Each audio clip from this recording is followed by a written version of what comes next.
Welcome to our channel. Today we how to download Jira Automation for SLA-based issue workflows, full guide step by step clearly.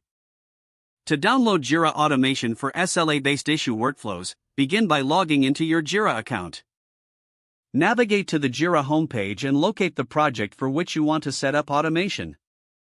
Click on the project name to access its details.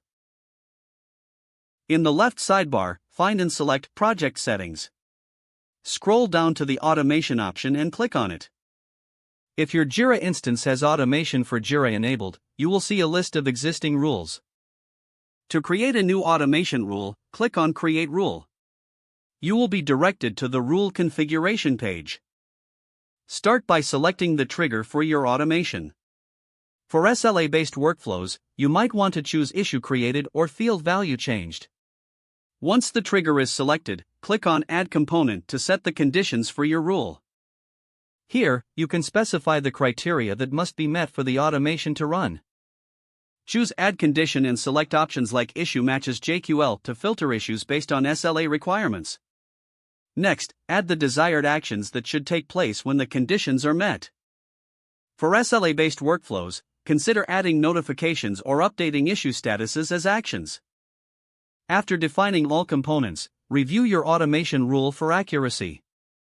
If everything looks good, click on the Save button to activate. You can always revisit the automation settings to modify or disable rules as needed. Test your automation to ensure it functions as intended, monitoring the results closely. Adjust the rule as necessary based on its performance and your team's needs. Make sure to document and share any changes made so that all team members are informed. Your Jira Automation for SLA-based issue workflows is now set up and ready to use.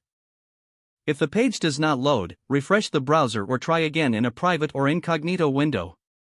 Make sure you are using the correct email address, then retype it carefully to avoid small typos. If your password is not accepted, use the Reset option and create a new strong password you can remember. Check your spam folder for verification or security emails, then complete any requested confirmation steps. Enable two-factor authentication if available to improve account security and reduce unauthorized access risk. After signing in, review your profile details so your contact information and settings are accurate and current. If you see an error message, note it down and try again after restarting your device and internet connection. Log out when you finish, especially on shared devices, to keep your account and payment information secure.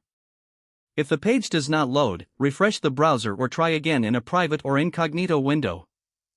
Don't forget to like this video and subscribe to our channel for more step-by-step tech guides.